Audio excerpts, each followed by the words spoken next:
Hello everyone, welcome back to the Python course. आज हम Python day 5 start करने वाले हैं और आज का हमारा टॉपिक है फंक्शंस एंड रिकर्जन। अब तक हमने वेरिएबल्स, ऑपरेटर्स, कंडीशनल स्टेटमेंट्स और लूप्स पढ़ लिए हैं। अब हम पाइथन के एक बहुत इंपॉर्टेंट कॉन्सेप्ट पर आते हैं जिसका नाम है फंक्शंस। अगर आप बड़े पाइथन प्रोग्राम्स बनाना चाहते हैं, कोडिंग इंटरव्यूज़ क्रैक करना चाहते हैं या रियल प्रोजेक्ट्स पर काम करना चाहते हैं तो फंक्शंस का कॉन्सेप्ट बहुत इंपॉर्टेंट है। इसी लेक्चर में हम ये भी सीखेंगे कि रिकर्जन क्या होती है और फंक्शन खुद को कैसे कॉल करता है। So let's get started. सबसे पहले समझते हैं कि फंक्शन होता क्या है। A function is a block of organized and reusable code designed to perform a specific task. इसका मतलब है फंक्शन कोड का एक ऐसा ब्लॉक होता है जो किसी एक पर्टिकुलर काम को परफॉर्म करने के लिए बनाया जाता है। यानी अगर हमें कोई काम बार बार करना हो तो उसका कोड बार बार लिखने की जगह हम उस कोड को एक फंक्शन के अंदर लिख देते हैं। बाद में जब भी उस काम की ज़रूरत होती है हम सिर्फ उस फंक्शन को कॉल कर देते हैं। A function can take inputs, process them and produce outputs. यानी फंक्शन तीन काम कर सकता है। सबसे पहले यूज़र या प्रोग्राम से इनपुट ले सकता है, फिर उस इनपुट पर प्रोसेसिंग कर सकता है और उसके बाद आउटपुट दे सकता है। हर फंक्शन का पर्पस किसी न किसी टास्क को कंप्लीट करना होता है।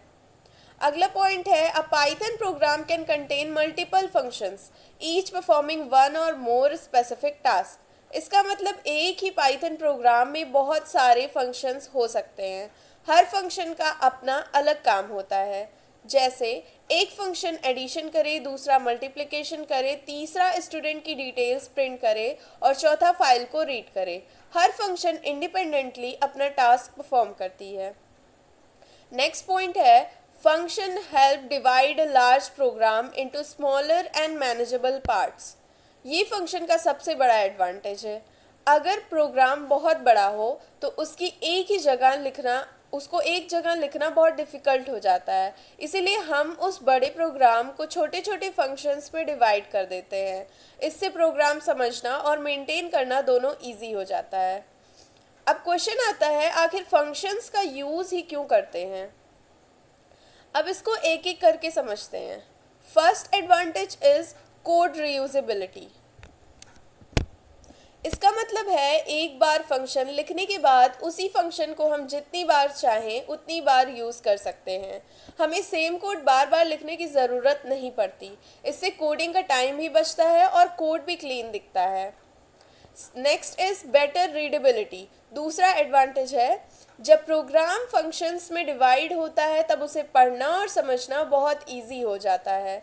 हर फंक्शन का नाम देखकर ही पता चल जाता है कि वो किस काम के लिए बना है। इससे कोड और ऑर्गेनाइज लगता है। अगला पॉइंट है इजी डिबगिंग। डिबगिंग का मतलब होता है एरर को फाइंड और फिक्स करना। अगर प्रोग्राम फंक्शंस में डिवाइड हो तो एरर किस फंक्शन में है ये जल्दी पता चल जाता है। इसीलिए बग्स को फिक्स करना इजी हो जाता है। नेक्स्ट एडवांटेज है रिड्यूस्ड कोड साइज। अगर सेम स्टेटमेंट्स बार बार लिखने पड़ रहे हैं तो हम उन्हें एक फंक्शन के अंदर लिख देते हैं, बाद में सिर्फ फंक्शन को कॉल करते हैं। इससे कोड छोटा और क्लीन बन जाता है। और लास्ट पॉइंट है मॉड्यूलैरिटी। मॉड्यूलैरिटी का मतलब होता है बड़े प्रोग्राम को छोटे इंडिपेंडेंट मॉड्यूल्स या फंक्शंस में डिवाइड करना। हर फंक्शन अपना अगला टास्क परफॉर्म करता है। इससे प्रोग्राम को डेवलप करना, टेस्ट करना और मेंटेन करना बहुत इजी हो जाता है। सो now let's do the quick revision of the slide कि आज हमने क्या क्या सीखा। फंक्शन क्या होता है, फंक्शन इनपुट ले सकता है, फंक्शन प्रोसेसिंग कर सकता है, फंक्शन आउटपुट दे सकता है, एक प्रोग्राम में मल्टीपल फंक्शंस हो सकते हैं, फंक्शंस बड़े बड़े प्रोग्राम को छोटे पार्ट्स में डिवाइड करता है और फंक्शंस के 5 मेन एडवांटेजेस जैसे code reusability, better readability, easy debugging, reduce code size, modularity.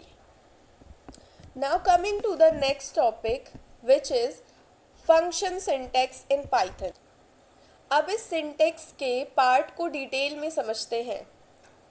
एक फंक्शन के टोटल 7 इम्पॉर्टेंट पार्ट्स होते हैं। पहला है डेफ कीवर्ड। सबसे पहला पार्ट है Def. The def keyword is used to define a function. It appears at the beginning of the function header. यानी जब भी हम पाइथन में नया फंक्शन बनाते हैं तो सबसे पहले डेफ कीवर्ड लिखना कंपलसरी होता है। डेफ का मतलब क्या है? डेफ का मतलब होता है डिफाइन। ये पाइथन को बताता है कि अब हम एक नया फंक्शन क्रिएट करने वाले हैं। अगर डेफ नहीं लिखेंगे तो पाइथन फंक्शन को आइडेंटिफाई ही नहीं कर पाएगा, इसीलिए हर फंक्शन की बिगनिंग डेफ से होती है। अगला पार्ट है function name. Function name def keyword के बाद आता है। ये पाइथन आइडेंटिफायर के रूल्स फॉलो करता है। फंक्शन नेम मीनिंगफुल और यूनिक होना चाहिए, यानी फंक्शन का नाम ऐसा होना चाहिए जिससे उसका काम समझ आ जाए।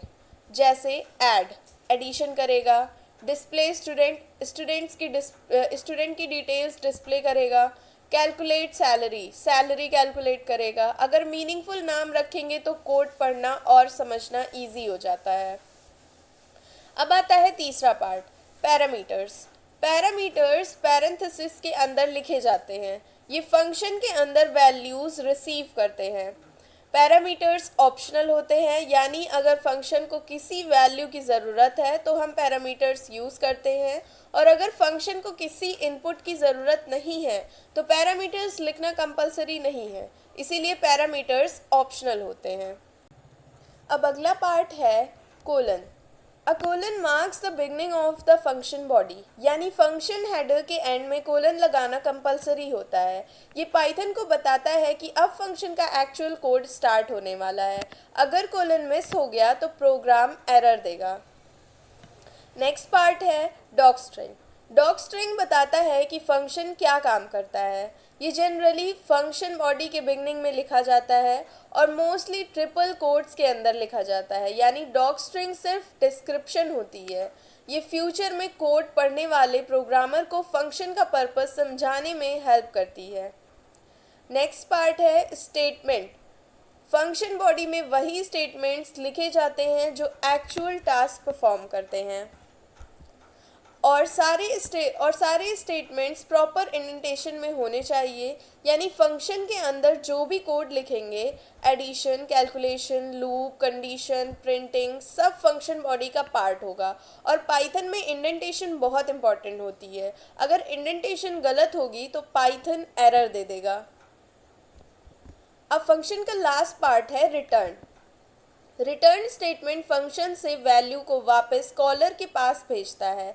ये ऑप्शनल होता है, यानी अगर फंक्शन कोई रिजल्ट रिटर्न करना चाहता है तो रिटर्न यूज़ करेगा। अगर रिटर्न नहीं करना चाहता है तो रिटर्न लिखना कंपलसरी नहीं है।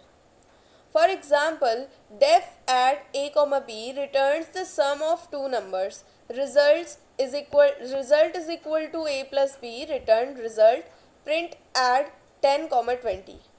अब इस कोड को लाइन बाय लाइन समझते हैं। Def add a, b। Def नया फंक्शन डिफाइन कर रहा है, ऐड फंक्शन का नाम है, a, b दो पैरामीटर्स हैं, और कोलन फंक्शन बॉडी स्टार्ट होने का सिग्नल देता है। सेकेंड लाइन में ये फंक्शन की डॉक स्ट्रिंग है। ये बताता है कि फंक्शन दो नंबर्स का सम रिटर्न करेगा। लाइन 3 में है result is equal to a plus B. यहाँ a और b को ऐड किया जा रहा है। जो आंसर आएगा वो रिजल्ट वेरिएबल में स्टोर हो जाएगा। लाइन 4 में है रिटर्न रिजल्ट। अब फंक्शन रिजल्ट की वैल्यू को वापस भेज रहा है, यानी जो एडिशन हुआ था वही आंसर रिटर्न होगा। अब आते हैं लाइन 5 पे, प्रिंट एट 10, 20। अब फंक्शन को कॉल किया गया है। यहाँ 10 की वैल्यू a में जाएगी, 20 की वैल्यू b में जाएगी। फंक्शन के अंदर एडिशन होगा, 10 प्लस 20 इज इक्वल टू 30। ये वैल्यू रिटर्न के थ्रू वापस आएगी और प्रिंट उस वैल्यू को स्क्रीन पर डिस्प्ले करेगा, और आउटपुट में हमको मिल जाएगा 30। So now let's do the quick revision कि अब हमने क्या क्या सीखा। फंक्शन का syntax, def keyword, function name, parameters, colon, doc string, function body, return statement, और एक कंप्लीट फंक्शन का लाइन बाय लाइन एक्सप्लेनेशन। अब हम रिटर्न स्टेटमेंट को डिटेल में समझते हैं। So let's see what is return statement. The return statement is used to exit a function and send a value back to the place where the function was called. इसका simple मतलब है जब function अपना काम complete कर लेता है तब रिटर्न स्टेटमेंट रिजल्ट को उस जगह भेज देता है जहां से फंक्शन को कॉल किया गया था, यानी फंक्शन के अंदर जो फाइनल आंसर निकला है वही आंसर रिटर्न के थ्रू बाहर भेजा जाता है। अब once return is executed the remaining statements in that function are not executed, यानी जैसे ही पाइथन को रिटर्न मिलता है फंक्शन तुरंत स्टॉप हो जाता है, फंक्शन के बाद लिखी हुई कोई भी स्टेटमेंट एग्जीक्यूट नहीं होती है, प्रोग्राम कंट्रोल वापस फंक्शन कॉल वाली जगह पर आ जाता है। इसीलिए जनरली रिटर्न स्टेटमेंट फंक्शन के एंड में लिखा जाता है। रिटर्न का बेसिक सिंटेक्स है रिटर्न देन एक्सप्रेशन। यहाँ रिटर्न ये पाइथन का कीवर्ड है, ये फंक्शन को टर्मिनेट करता है और वैल्यू वापस भेजता है। एक्सप्रेशन कोई भी वैल्यू या कैलकुलेशन हो सकती है, जैसे एक वेरिएबल, नंबर या किसी कैलकुलेशन का रिजल्ट। जो भी एक्सप्रेशन होगा उसकी वैल्यू कॉलर के पास रिटर्न हो जाएगी। For example def add A comma B return A plus B result is equal to add 10, print result. अब इसको लाइन बाय लाइन देखते हैं। Def add A comma B, यहाँ एड नाम का फंक्शन डिफाइन किया गया है। इसमें दो पैरामीटर्स हैं ए और बी, ये दोनों वैल्यूज फंक्शन कॉल के टाइम रिसीव करेंगे। सेकेंड लाइन में है रिटर्न ए प्लस बी, यहाँ ए और बी का एडिशन किया जा रहा है, उसके बाद रिटर्न उस रिजल्ट को फंक्शन के बाहर भेज रहा है। मान लीजिए ए 10 है, बी 20 है, तो कैलकुलेशन होगी 10 + 20 30 और 30 रिटर्न हो जाएगा। तो थर्ड लाइन में है result is equal to add 10, 20। अब फंक्शन को कॉल किया जा रहा है, यहाँ 10 ए में स्टोर होगा और 20 बी में स्टोर होगा। फंक्शन एग्जीक्यूट होगा, एडिशन करेगा और 30 रिटर्न करेगा। ये रिटर्न वैल्यू रिजल्ट वेरिएबल में स्टोर हो जाएगी, यानी अब रिजल्ट इज इक्वल टू 30 है। लाइन 4 में है प्रिंट रिजल्ट। अब रिजल्ट वेरिएबल की वैल्यू स्क्रीन पर प्रिंट होगी और आउटपुट मिलेगा 30। अब हम कुछ इम्पॉर्टेंट पॉइंट्स को डिस्कस करते हैं, जैसे return can return a value और एन एक्सप्रेशन, यानी रिटर्न सिर्फ एक वेरिएबल ही नहीं बल्कि किसी एक्सप्रेशन या कैलकुलेशन का रिजल्ट भी रिटर्न कर सकता है। सेकेंड है a function can return multiple values. Python में एक फंक्शन एक से ज़्यादा वैल्यूज़ भी रिटर्न कर सकता है। इस टॉपिक को हम नेक्स्ट एग्जाम्पल में डिटेल में देखेंगे। If a function, next point है if a function has no return statement it returns none. अगर फंक्शन के अंदर रिटर्न नहीं लिखा गया है तो पाइथन ऑटोमेटिकली नन रिटर्न करता है, यानी फंक्शन कोई यूज़फुल वैल्यू वापस नहीं भेज रहा। फोर्थ पॉइंट है return immediately terminates the current function call. जैसे ही रिटर्न एग्जीक्यूट होता है फंक्शन वहीं पर स्टॉप हो जाता है, उसके बाद फंक्शन के अंदर लिखी हुई कोई भी स्टेटमेंट एग्जीक्यूट नहीं होती है। अब एक एग्जांपल देखते हैं।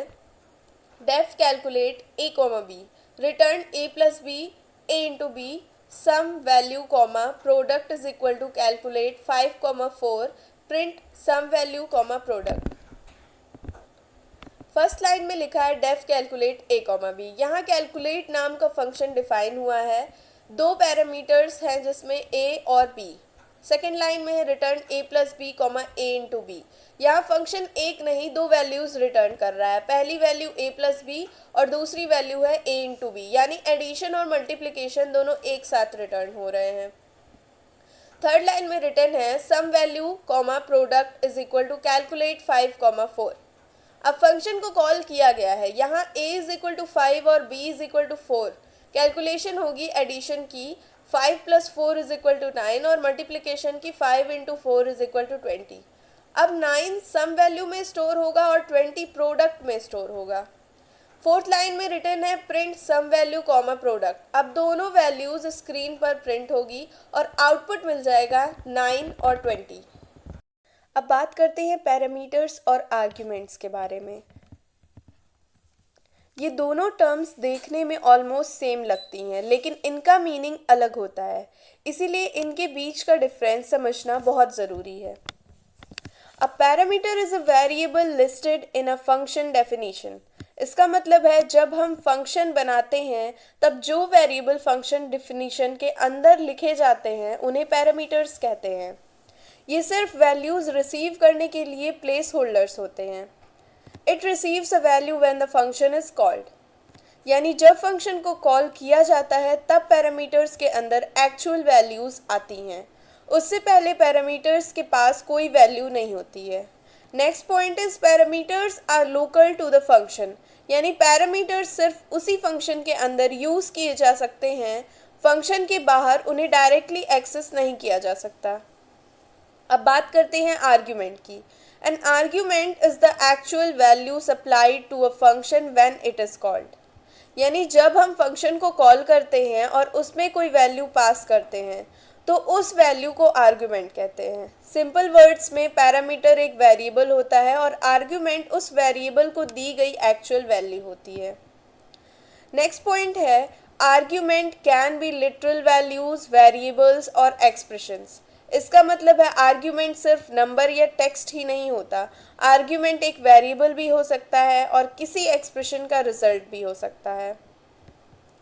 अब हम एक एग्जांपल देखते हैं जिसमें फर्स्ट लाइन रिटन है def greet name comma age. यहाँ ग्रीट नेम का फंक्शन डिफाइन किया गया है। इसमें दो पैरामीटर्स हैं, नेम और एज। अब ये सिर्फ पैरामीटर्स हैं, इनके पास अभी कोई एक्चुअल वैल्यू नहीं है। नेक्स्ट लाइन में रिटन है print f inverted comma hello in curly braces name you are, फिर in curly braces age years old and then inverted comma bracket close. ये लाइन यूज़र के नेम और एज को प्रिंट करेगी, लेकिन अभी तक नेम और एज में कोई वैल्यू नहीं है, वैल्यू फंक्शन कॉल के टाइम आएगी। नेक्स्ट लाइन है ग्रीट एलिस कॉमा 25। अब फंक्शन को कॉल किया गया है, यहाँ एलिस पहला आर्ग्यूमेंट है, 25 दूसरा आर्ग्यूमेंट है।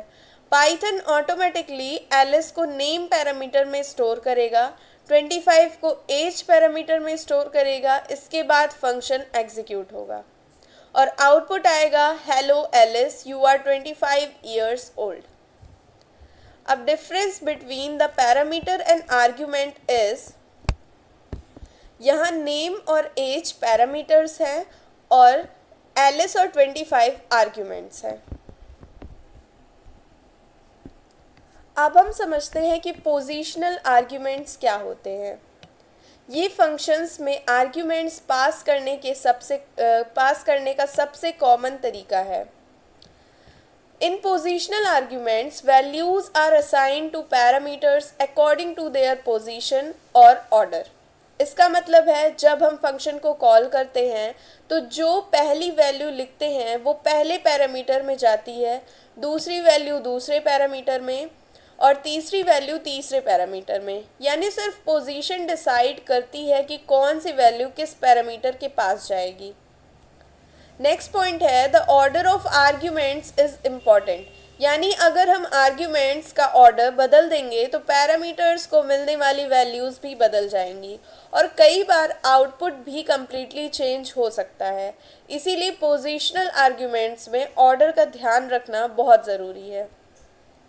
अब एक एग्जाम्पल देखते हैं जिसमें फर्स्ट लाइन रिटन है def student name comma age. यहाँ स्टूडेंट नाम का फंक्शन डिफाइन किया गया है। इसमें दो पैरामीटर्स हैं, नेम और एज। अभी ये सिर्फ पैरामीटर्स हैं, इनके पास अभी कोई वैल्यू नहीं है। नेक्स्ट लाइन में है प्रिंट नेम कॉमा नेम। ये लाइन नेम पैरामीटर की वैल्यू को प्रिंट करेगी। नेक्स्ट लाइन में है प्रिंट एज कॉमा एज। ये लाइन एज पैरामीटर की वैल्यू को प्रिंट करेगी। फिर लाइन 4 में है स्टूडेंट रवि कॉमा 20। अब फंक्शन को कॉल किया गया है, यहाँ पहला आर्ग्यूमेंट है रवि, ये ऑटोमेटिकली पहले पैरामीटर नेम में स्टोर हो जाएगा। दूसरा आर्ग्यूमेंट है 20, ये ऑटोमेटिकली दूसरे पैरामीटर एज में स्टोर हो जाएगा। यानी मैपिंग होगी रवि की नेम से 20 की एज से। इसके बाद फंक्शन एग्जीक्यूट होगा और आउटपुट मिलेगा नेम रवि एज 20। अब एक इम्पॉर्टेंट पॉइंट गिवन है कि changing the order of positional arguments can change the meaning और रिजल्ट ऑफ द फंक्शन। यानी अगर हम आर्ग्यूमेंट्स की पोजीशन बदल दें तो पैरामीटर्स को गलत वैल्यूज़ मिल सकती हैं। इसीलिए पोजीशनल आर्ग्यूमेंट्स यूज़ करते वक्त हमेशा ऑर्डर का ध्यान रखना चाहिए। अब हम बात करते हैं कीवर्ड आर्ग्यूमेंट की। Let's see what are keyword arguments. In keyword arguments, values are passed by explicitly specifying the parameter name. इसका मतलब है जब हम फंक्शन को कॉल करते हैं तब सिर्फ वैल्यू नहीं देते बल्कि ये भी बताते हैं कि ये वैल्यू किस पैरामीटर के लिए है। यानी पैरामीटर का नाम लिखकर उसके सामने वैल्यू असाइन करते हैं। नेक्स्ट पॉइंट है the order of arguments does not matter. ये कीवर्ड आर्ग्यूमेंट का सबसे बड़ा एडवांटेज है क्योंकि हम पैरामीटर का नाम ऑलरेडी लिख देते हैं, इसीलिए पाइथन को पता चल जाता है कि कौन सी वैल्यू किस पैरामीटर में जाएगी। इस वजह से आर्ग्यूमेंट्स का ऑर्डर चेंज हो जाए तब भी आउटपुट सेम रहता है। Now let's see example. Line 1 is def student name comma age. यहाँ स्टूडेंट नाम का फंक्शन डिफाइन किया गया है, इसमें दो पैरामीटर्स हैं नेम और एज। नेक्स्ट लाइन में है प्रिंट नेम। ये लाइन नेम प्रिंट पैरामीटर को वैल्यू को प्रिंट करेगा। नेक्स्ट लाइन में है प्रिंट एज। ये लाइन एज पैरामीटर की वैल्यू को प्रिंट करेगा। लाइन 4 में है student age is equal to 20, name is equal to Ravi. यहाँ फंक्शन को कीवर्ड आर्ग्यूमेंट्स के साथ कॉल किया गया है। ध्यान दीजिए सबसे पहले एज इज इक्वल टू 20 लिखा गया है और उसके बाद name is equal to Ravi. यानी ऑर्डर पहले वाले एग्जाम्पल जैसा नहीं है, लेकिन क्योंकि पैरामीटर के नाम लिखे हुए हैं पाइथन डायरेक्टली समझ जाता है कि 20 को एज पैरामीटर में स्टोर करना है, रवि को नेम पैरामीटर में स्टोर करना है। इसीलिए चाहे ऑर्डर चेंज हो गया हो आउटपुट बिल्कुल सही आएगा। Name Ravi age 20। अब हमारा नेक्स्ट टॉपिक है keyword only argument. Keyword only arguments must be passed using their parameter name. They cannot be passed as positional arguments. इसका मतलब है ऐसे आर्ग्यूमेंट्स को हम सिर्फ उनके पैरामीटर नेम के साथ ही पास कर सकते हैं, इन्हें सिर्फ वैल्यू लिखकर पास नहीं किया जा सकता। यानी अगर फंक्शन में कीवर्ड ओनली आर्ग्यूमेंट है तो फंक्शन कॉल करते वक्त पैरामीटर का नाम लिखना कंपलसरी होता है। How are keyword only arguments created? They are created by placing asterisk before the keyword only parameters in the function definition. इसका मतलब है फंक्शन डेफिनीशन में asterisk का यूज़ किया जाता है। asterisk के बाद जितने भी पैरामीटर्स लिखे जाते हैं वो सब कीवर्ड ओनली आर्ग्यूमेंट्स बन जाते हैं, इसलिए उन्हें कॉल करते वक्त पैरामीटर का नाम लिखना ज़रूरी होता है। अब हम इसका सिंटेक्स देखते हैं। Def function name asterisk parameter 1 comma parameter 2 colon then statements. अब इस सिंटेक्स को लाइन बाय लाइन समझते हैं। Def function name asterisk parameter 1 comma parameter 2। Def keyword नया फंक्शन डिफाइन करने के लिए यूज़ होता है। फंक्शन नेम फंक्शन का नाम है। एस्ट्रिक बहुत इंपॉर्टेंट है। एस्ट्रिक के बाद जितने भी पैरामीटर्स लिखे होते हैं उन्हें कीवर्ड ओनली पैरामीटर्स कहते हैं। इसका मतलब है कि इन पैरामीटर्स को फंक्शन कॉल करते वक्त पैरामीटर नेम के साथ ही वैल्यू देनी पड़ेगी। सेकेंड लाइन में है स्टेटमेंट्स। यहाँ फंक्शन का एक्चुअल कोड लिखा जाता है जो टास्क परफॉर्म करता है। अब एक एग्जांपल देखते हैं। Def name age asterisk name comma age print name comma age. अब इस कोड को भी लाइन बाय लाइन समझते हैं। Def name age asterisk name comma age. यहाँ नेम एज नाम का फंक्शन बनाया गया है। ध्यान दीजिए कि एस्ट्रिक पहले लिखा हुआ है, इसका मतलब इसके बाद वाले दोनों पैरामीटर्स नेम और एज दोनों कीवर्ड ओनली पैरामीटर्स हैं, यानी इन्हें सिर्फ पैरामीटर नेम के साथ ही वैल्यू दी जा सकती है। नेक्स्ट लाइन में है प्रिंट नेम कॉमा एज। ये लाइन नेम और एज की वैल्यू को स्क्रीन पर प्रिंट करेगी। फर्स्ट फंक्शन कॉल है name age is equal to 62 and name is equal to Raman. अब फंक्शन कॉल किया गया है। यहाँ पहला एज लिखा गया है और पहले एज लिखा गया है और बाद में नेम, लेकिन दोनों के साथ पैरामीटर नेम दिया गया है। इसीलिए पाइथन को क्लियरली पता है कि 62 एज पैरामीटर के लिए है, रमन नेम पैरामीटर के लिए है। ये कॉल बिल्कुल वैलिड है। सेकेंड फंक्शन कॉल है name age, name is equal to Raman Murthy and age is equal to 62। इस बार पहले नेम लिखा गया है और बाद में एज, फिर भी ये कॉल वैलिड है। रीज़न ये है कि दोनों वैल्यूज़ पैरामीटर नेम के साथ पास की गई हैं, इसीलिए ऑर्डर चेंज होने से कोई प्रॉब्लम नहीं होती है। अब दोनों ही कॉल्स वैलिड है क्योंकि आर्ग्यूमेंट्स कीवर्ड्स के थ्रू पास किए गए हैं, यानी चाहे पहले एज लिखो या पहले नेम, जब तक पैरामीटर नेम लिखा हुआ है पाइथन सही पैरामीटर में वैल्यू स्टोर कर देगा। अब एक इनवैलिड कॉल भी दिया गया है, जैसे नेम एज रमन 87। ये कॉल वैलिड नहीं है। क्यों? क्योंकि यहाँ सिर्फ वैल्यूज़ दी गई हैं, parameter names name is equal to और एज इज इक्वल टू नहीं लिखे गए हैं। और नेम और एज कीवर्ड ओनली पैरामीटर्स हैं, इसीलिए पाइथन इस फंक्शन कॉल को एक्सेप्ट नहीं करेगा और आउटपुट में देगा टाइप एरर, यानी पाइथन में कीवर्ड ओनली पैरामीटर को पोजिशनल आर्ग्यूमेंट की तरह पास किया गया है। अब एक इम्पॉर्टेंट पॉइंट गिवन है, everything after asterisk in the parameter list becomes keyword only. Parameter list में एस्ट्रिक के बाद जितने भी पैरामीटर्स होते हैं वो सब कीवर्ड ओनली बन जाते हैं। इसीलिए उन पैरामीटर्स को फंक्शन कॉल करते वक्त हमेशा उनके पैरामीटर नेम के साथ ही वैल्यू देनी होती है। अब हमारा नेक्स्ट टॉपिक है डिफ़ॉल्ट आर्ग्यूमेंट्स। ये तब यूज़ होते हैं जब हम चाहते हैं कि अगर फंक्शन कॉल करते वक्त कोई वैल्यू पास ना की जाए तो फंक्शन अपने आप एक पहले से दी हुई वैल्यू यूज़ कर ले।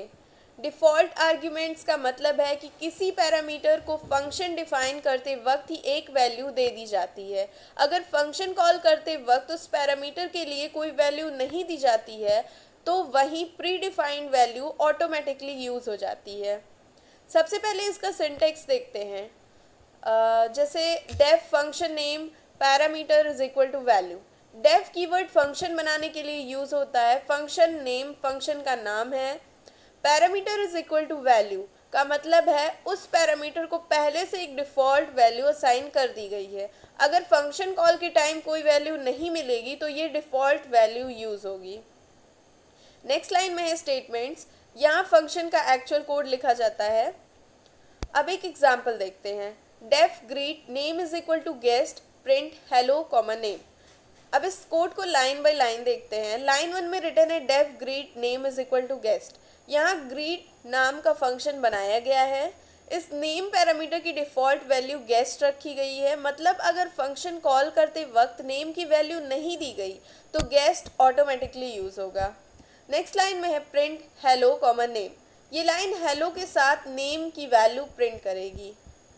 तो फर्स्ट फंक्शन कॉल में ग्रीट को कॉल किया गया है। यहाँ फंक्शन को बिना कोई आर्ग्यूमेंट दिए कॉल किया गया है क्योंकि नेम के लिए कोई वैल्यू पास नहीं की गई है, इसीलिए function default value guest use करेगा और आउटपुट मिल जाएगा hello guest.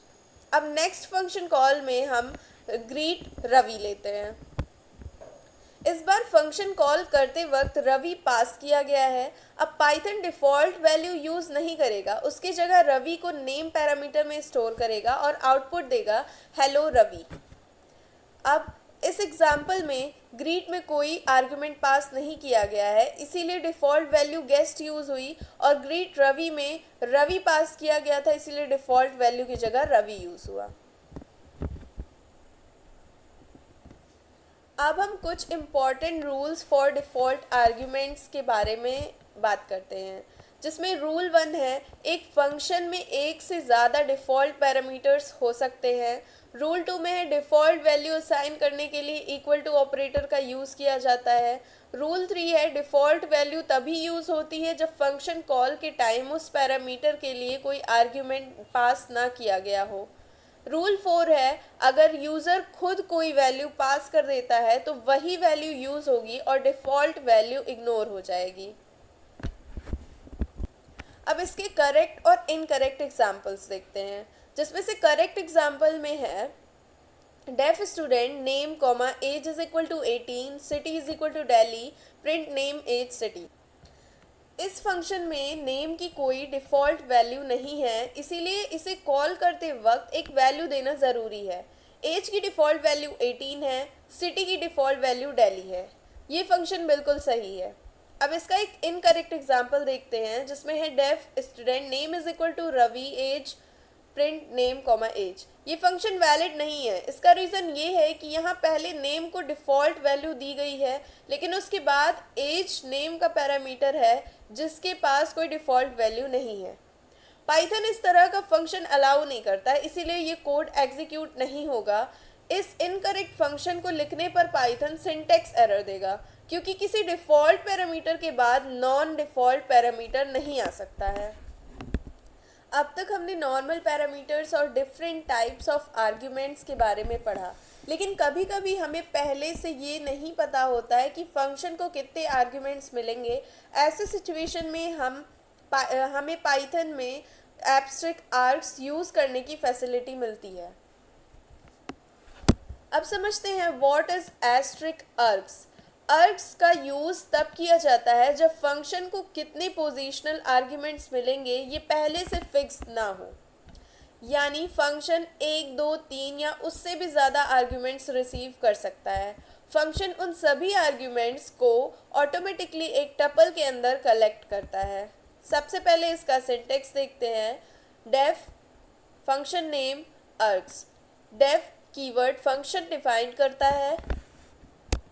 Function name function का नाम है। आर्ग्स बताता है कि function multiple positional arguments receive कर सकता है। फंक्शन को जितने भी पोजिशनल आर्ग्यूमेंट्स मिलेंगे वो सब एक टपल में स्टोर हो जाएंगे। और नेक्स्ट लाइन में है फंक्शन बॉडी। यहाँ फंक्शन का एक्चुअल कोड लिखा जाता है। अब यहाँ पे गिवन एक एग्जाम्पल देखते हैं। Def fruits asterisk items. For items in items, for item in items print item. Fruits apple, mango, orange. अब इसको लाइन बाय लाइन देखते हैं। Def fruits asterisk items. यहाँ फ्रूट्स नाम का फंक्शन बनाया गया है। एस्ट्रिक आइटम्स का मतलब है कि फंक्शन जितने भी पोजिशनल आर्ग्यूमेंट्स रिसीव करेगा उन सबको आइटम्स नेम के टपल में स्टोर कर देगा। लाइन 2 में है फॉर आइटम इन आइटम्स। यहाँ फॉर लूप यूज़ किया गया है। ये लूप आइटम्स टपल के हर एलिमेंट को एक एक करके एक्सेस करेगा। हर बार एक वैल्यू आइटम वेरिएबल में स्टोर होगा। और लाइन 3 में है प्रिंट आइटम। ये लाइन करंट आइटम की वैल्यू को प्रिंट करेगी। क्योंकि ये फॉर लूप के अंदर है इसलिए हर एलिमेंट अलग लाइन में प्रिंट होगा। लाइन 4 में है फ्रूट्स एप्पल, मैंगो, ऑरेंज। अब फंक्शन को कॉल किया गया है। इसमें 3 पोजिशनल आर्ग्यूमेंट्स पास किए गए हैं, एप्पल, मैंगो एंड ऑरेंज। ये तीनों वैल्यूज़ ऑटोमेटिकली आइटम्स टपल में स्टोर हो जाएंगी। उसके बाद फॉर लूप एक एक वैल्यू को प्रिंट करेगा और आउटपुट मिलेगा in a single line is apple, next line में मैंगो और नेक्स्ट लाइन में ऑरेंज। अब यहाँ पे कुछ इंपॉर्टेंट पॉइंट्स दिए गए हैं, उसको समझते हैं। Args variable length positional arguments accept करता है, यानी फंक्शन कितने भी पोजिशनल आर्ग्यूमेंट्स रिसीव कर सकता है। सारे आर्ग्यूमेंट्स टपल के अंदर स्टोर हो सकते हैं, इसीलिए उन्हें टपल्स की तरह एक्सेस किया जा सकता है। इंडिविजुअल आर्ग्यूमेंट्स को इंडेक्सिंग या लूप्स की हेल्प से एक्सेस किया जा सकता है। जैसे इस एग्जाम्पल में फॉर लूप का यूज़ करके हर एलिमेंट को प्रिंट किया गया है। आर्ग्स नाम कंपलसरी नहीं है। एस्ट्रिक ही स्पेशल बिहेवियर प्रोवाइड करता है, इसीलिए आप एस्ट्रिक वैल्यूज़, एस्ट्रिक नंबर्स या कोई और मीनिंगफुल नाम भी यूज़ कर सकते हैं। अब हम एक और स्पेशल टाइप का फंक्शन पढ़ेंगे जिसे लैम्डा फंक्शंस कहते हैं। Now let's see what is a lambda function. Lambda function एक छोटा एनोनिमस फंक्शन होता है। एनोनिमस का मतलब होता है ये फंक्शन डेफ की तरह नॉर्मल तरीके से डिफाइन नहीं किया जाता है। इस फंक्शन को बनाने के लिए लैम्डा कीवर्ड का यूज़ किया जाता है। अब स्लाइड में एक इम्पॉर्टेंट बात दी गई है। लैम्डा फंक्शन कितने भी आर्ग्यूमेंट्स एक्सेप्ट कर सकता है, लेकिन इसके अंदर सिर्फ एक एक्सप्रेशन होता है और उस एक्सप्रेशन का रिजल्ट ऑटोमेटिकली रिटर्न हो जाता है। इसीलिए लैम्डा फंक्शन में अलग से रिटर्न कीवर्ड लिखने की ज़रूरत नहीं होती है। सबसे पहले इसका सिंटेक्स देखते हैं। लैम्डा, ये कीवर्ड लैम्डा फंक्शन बनाने के लिए यूज़ होता है। आर्ग्यूमेंट्स, यहाँ फंक्शन के पैरामीटर्स लिखे जाते हैं, ये एक या एक से ज़्यादा भी हो सकते हैं। एक्सप्रेशन, यहाँ वो कैलकुलेशन या ऑपरेशन लिखा जाता है जो फंक्शन परफॉर्म करेगा। इसी एक्सप्रेशन का रिजल्ट ऑटोमेटिकली रिटर्न हो जाता है। अब एक एग्जांपल देखते हैं। Square is equal to lambda x colon x into x print square of 5। अब फर्स्ट लाइन में लिखा है square is equal to lambda x x into x. यहाँ एक लैम्डा फंक्शन बनाया गया है और उससे स्क्वायर नेम के वेरिएबल में स्टोर किया गया है।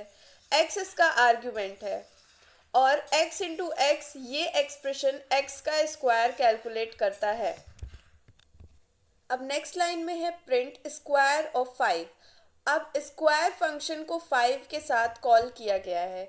यहाँ x इज इक्वल टू 5 हो जाएगा। अब एक्सप्रेशन एग्जीक्यूट होगा 5 इंटू 5, जिसका रिजल्ट 25 आएगा। ये रिजल्ट ऑटोमेटिकली रिटर्न होगा और प्रिंट उसे स्क्रीन पर डिस्प्ले कर देगा और आउटपुट 25 मिल जाएगा। अब बात करते हैं regular function versus lambda function. Regular function def square x return x into x. यहाँ फंक्शन को डेफ कीवर्ड से डिफाइन किया गया है और रिजल्ट रिटर्न करने के लिए रिटर्न स्टेटमेंट का यूज़ किया गया है। Square lambda is equal to lambda x x into x. यहाँ वही काम लैम्डा फंक्शन से किया गया है। इसमें डेफ और रिटर्न कीवर्ड लिखने की ज़रूरत नहीं पड़ी। एक्सप्रेशन का रिजल्ट ऑटोमेटिकली रिटर्न हो गया है। अब हम देखेंगे कि लैम्डा फंक्शन को फिल्टर के साथ कैसे यूज़ किया जाता है। Let's see what is filter. Filter function का यूज़ किसी आइट्रेबल से सिर्फ उन एलिमेंट्स को सेलेक्ट करने के लिए किया जाता है जो किसी कंडीशन को सेटिस्फाई करते हैं। यानी अगर कंडीशन ट्रू होगी तो एलिमेंट सेलेक्ट होगा और अगर कंडीशन फॉल्स तो वो एलिमेंट इग्नोर हो जाएगा। अब एक और पॉइंट है, फिल्टर दो आर्ग्यूमेंट्स लेता है, एक फंक्शन एक आइट्रेबल, और ये एक फिल्टर आइट्रेटर रिटर्न करता है। सबसे पहले इसका सिंटेक्स देखते हैं। Filter function comma iterable. Function, यहाँ वो फंक्शन दिया जाता है जो हर एलिमेंट पर कंडीशन चेक करेगा। ये नॉर्मल फंक्शन भी हो सकता है और लैम्डा फंक्शन भी। आइट्रेबल, ये डेटा कलेक्शन होता है जैसे लिस्ट, टपल या स्ट्रिंग जिसके एलिमेंट्स पर कंडीशन अप्लाई होगी। अब एक एग्जांपल गिवन है, उसको लाइन बाय लाइन समझते हैं। Numbers is equal to 1 to 6। यहाँ नंबर्स नाम की एक लिस्ट बनाई गई है। इस लिस्ट में 1 से लेकर 6 तक के नंबर्स स्टोर हैं। लाइन 2 में रिटर्न है even numbers is equal to list and bracket start. यहाँ फिल्टर का रिजल्ट लिस्ट के अंदर कन्वर्ट किया जा रहा है। इसका रीज़न ये है कि फिल्टर डायरेक्टली लिस्ट रिटर्न नहीं करता है, ये एक फिल्टर आइट्रेटर रिटर्न करता है। इसीलिए लिस्ट का यूज़ करके उस आइट्रेटर को लिस्ट में कन्वर्ट किया गया है। थर्ड लाइन में है filter lambda n modulus 2 equal to 0 comma numbers. अब इस लाइन को डिटेल में समझते हैं। यहाँ lambda n modulus 2 equal to 0 एक लैम्डा फंक्शन है। एन हर बार लिस्ट का एक एलिमेंट रिप्रेजेंट करेगा। एन मॉडुलस 2 से रिमाइंडर निकाला जा रहा है। अगर रिमाइंडर 0 आता है तो इसका मतलब नंबर इवन है। अगर कंडीशन ट्रू होगी तो फिल्टर उस नंबर को सेलेक्ट कर लेगा। अगर कंडीशन फॉल्स होगी तो उस नंबर को स्किप कर देगा। अब लिस्ट के हर एलिमेंट पर ये कंडीशन चेक होगी। 1 पे फॉल्स, 2 पे ट्रू, 3 पे फॉल्स, 4 पे ट्रू, 5 पे फॉल्स और 6 पे ट्रू। इसीलिए सिर्फ इवन नंबर सेलेक्ट होंगे। और लाइन 4 में ब्रैकेट क्लोज होगा। ये लिस्ट फंक्शन को क्लोज करता है। अब सेलेक्टेड इवन नंबर्स वेरिएबल में स्टोर हो जाएंगे। लाइन 5 में रिटर्न है प्रिंट इवन नंबर्स। ये लाइन इवन नंबर्स लिस्ट को स्क्रीन पर प्रिंट करेगी और इसका आउटपुट मिल जाएगा 2,4,6। Now let's discuss the key points. Lambda function her number के लिए चेक करता है कि वो 2 से कम्प्लीटली डिविजिबल है या नहीं। फिल्टर सिर्फ उन्हीं एलिमेंट्स को रखता है जिनके लिए कंडीशन ट्रू होती है। लिस्ट का यूज़ फिल्टर से मिले हुए फिल्टर आइट्रेटर को लिस्ट में कन्वर्ट करने के लिए किया जाता है। अब हम मैप फंक्शन को डिटेल में समझते हैं। जब हमें किसी आइट्रेबल के हर एलिमेंट पर एक ही ऑपरेशन परफॉर्म करना होता है तब हम मैप फंक्शन यूज़ करते हैं। Let's see what is map. Map function किसी गिवन फंक्शन को आइट्रेबल के हर एलिमेंट पर अप्लाई करता है, यानी आइट्रेबल के हर एलिमेंट पर एक एक करके वही फंक्शन एग्जीक्यूट होता है। इसीलिए मैप डेटा को ट्रांसफॉर्म या मॉडिफाई करने के लिए बहुत यूज़फुल होता है। मैप एक मैप आइट्रेटर रिटर्न करता है। ये डायरेक्टली लिस्ट रिटर्न नहीं करता है। अगर हमें रिजल्ट लिस्ट की फॉर्म में चाहिए तो लिस्ट का यूज़ करना पड़ता है। और इसका सिंटेक्स है map function comma iterable function. यहाँ वो फंक्शन दिया जाता है जो आइट्रेबल के हर एलिमेंट पर एग्जीक्यूट होगा। ये नॉर्मल फंक्शन भी हो सकता है और लैम्डा फंक्शन भी। आइट्रेबल ये वो कलेक्शन होता है जिसके हर एलिमेंट पर फंक्शन अप्लाई किया जाएगा, जैसे लिस्ट, टपल या स्ट्रिंग। अब एक एग्जाम्पल देखते हैं। Numbers is equal to 1 2 3 4। List is equal to list map lambda x x to the power 2 comma numbers print result. अब इसको लाइन बाय लाइन देखते हैं। Numbers is equal to 1 2 3 4। यहाँ नंबर्स नेम की एक लिस्ट बनाई गई है। इस लिस्ट में 4 नंबर्स स्टोर हैं। नेक्स्ट लाइन में सबसे पहले lambda x colon x to the power 2। ये लैम्डा फंक्शन है। यहाँ एक्स लिस्ट के हर एलिमेंट को रिप्रेजेंट करेगा और एक्स टू द पावर 2 का मतलब है एक्स का स्क्वायर निकालना। अब मैप इस लैम्डा फंक्शन को नंबर्स लिस्ट के हर एलिमेंट पर अप्लाई करेगा। कैलकुलेशन इस तरह होगी। 1 का square is equal to 1, 2 to the power 2 is equal to 4, 3 to the power 2 is equal to 9 and 4 to the power 2 is equal to 16। अब मैप इन सब वैल्यूज़ का एक मैप आइट्रेटर रिटर्न करेगा। उसके बाद लिस्ट उस आइट्रेटर को लिस्ट में कन्वर्ट कर देगा और ये लिस्ट रिटर्न रिजल्ट वेरिएबल में स्टोर हो जाएगी। लाइन 3 में प्रिंट रिजल्ट।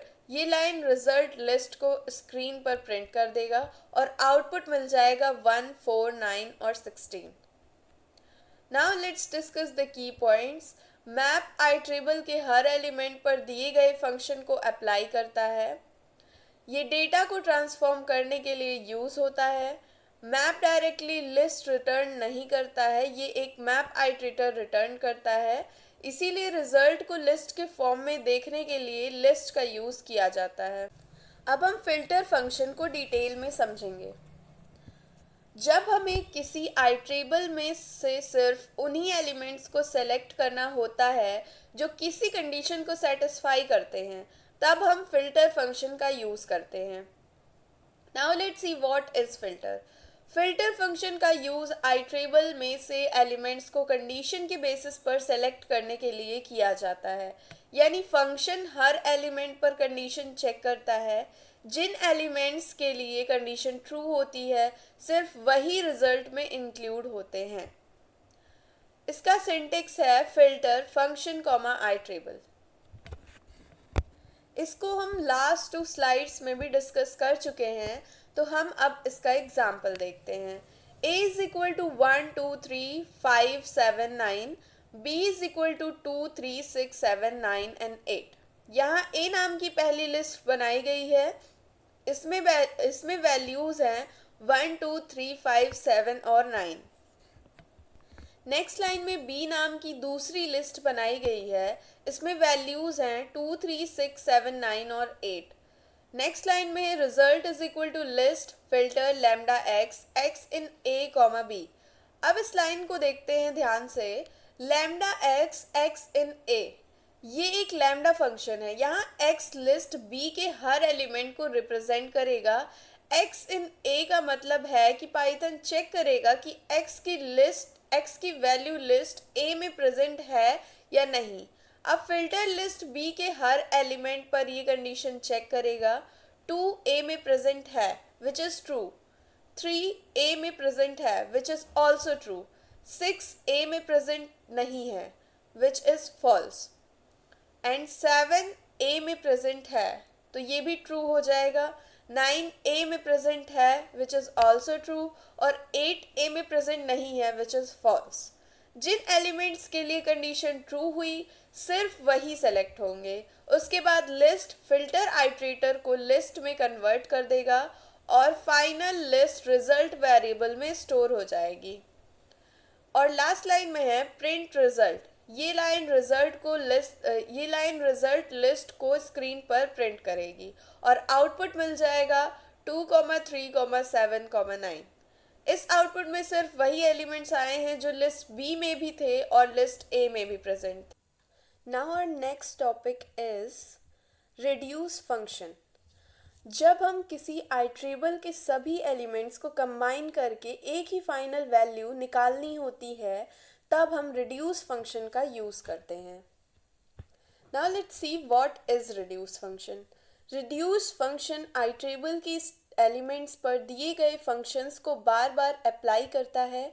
ये सभी एलिमेंट्स को कंबाइन करता है और आखिर में सिर्फ एक फाइनल वैल्यू रिटर्न करता है। अब एक इम्पॉर्टेंट पॉइंट रिटर्न है, reduce and function tools module का पार्ट है, इसीलिए इसे यूज़ करने से पहले इंपोर्ट करना बहुत ज़रूरी है। इसका सिंटेक्स देखते हैं, from function tools import reduce. ये लाइन फंक्शन टूल मॉड्यूल से रिड्यूस फंक्शन को इंपोर्ट करती है। अब इसका एक्चुअल सिंटेक्स देखते हैं जो कि है रिड्यूस फंक्शन कॉमा आइट्रेबल।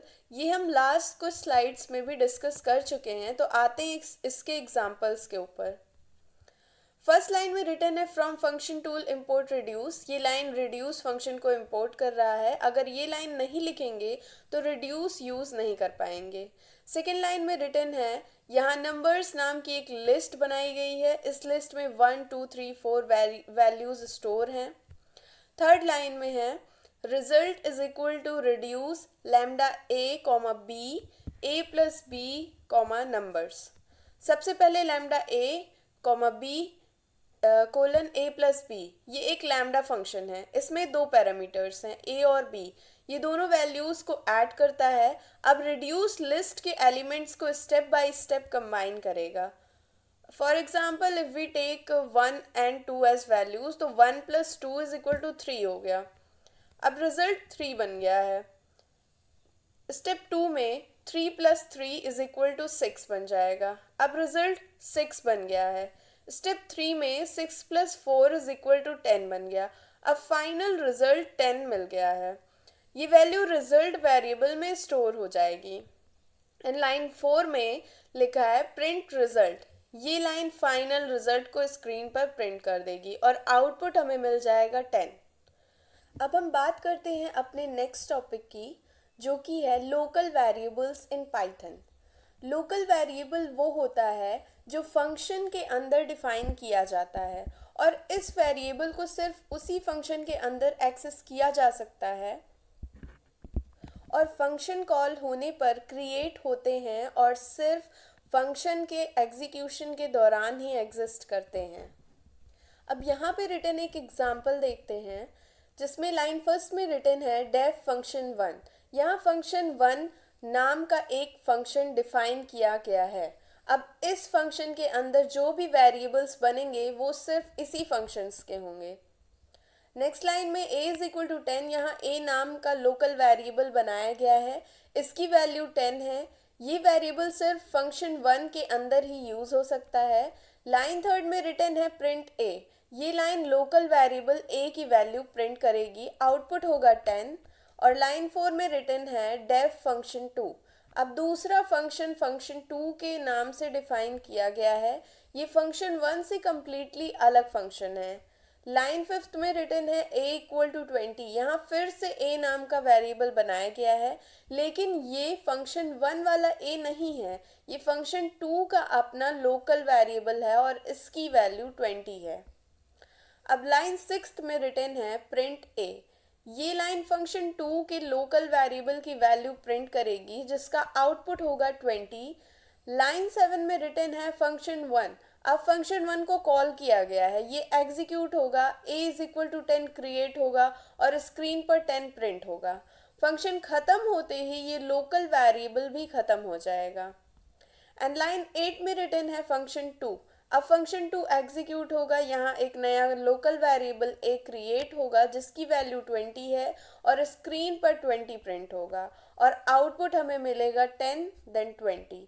सबसे पहले फंक्शन 1 एग्जीक्यूट हुआ इसीलिए 10 प्रिंट हुआ, उसके बाद फंक्शन 2 एग्जीक्यूट हुआ इसीलिए 20 प्रिंट हुआ।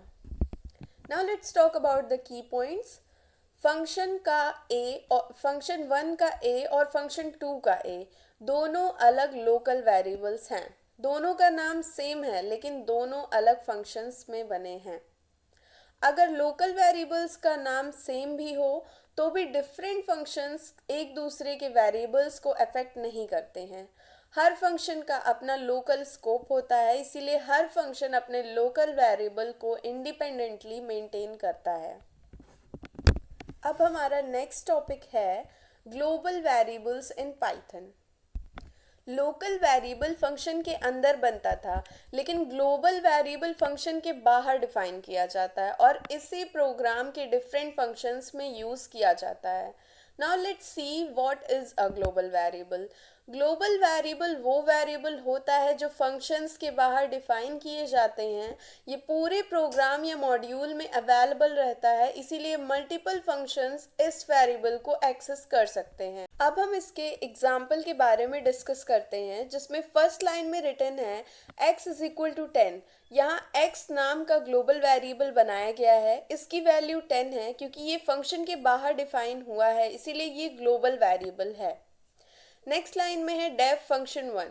यहाँ फंक्शन 1 नाम का फंक्शन डिफाइन किया गया है। नेक्स्ट लाइन में है print function 1 comma x।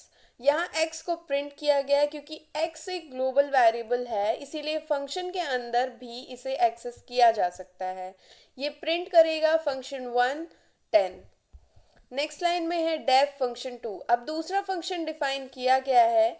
Next line में है ग्लोबल x। ये बहुत इंपॉर्टेंट लाइन है। ग्लोबल कीवर्ड पाइथन को बताता है कि हम लोकल वेरिएबल नहीं बल्कि ग्लोबल वेरिएबल x के साथ काम कर रहे हैं। अब जो भी चेंज होगा वो ओरिजिनल ग्लोबल वेरिएबल में होगा।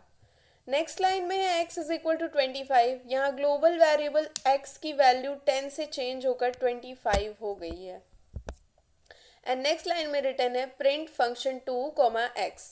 अब अपडेटेड वैल्यू प्रिंट होगी और आउटपुट होगा फंक्शन 2 25। नेक्स्ट लाइन में रिटर्न है प्रिंट बिफोर कॉमा x। ये लाइन फंक्शन 1 और फंक्शन 2 कॉल होने से पहले एग्जीक्यूट होगी। इस टाइम ग्लोबल वेरिएबल की वैल्यू 10 है, इसीलिए आउटपुट होगा बिफोर 10।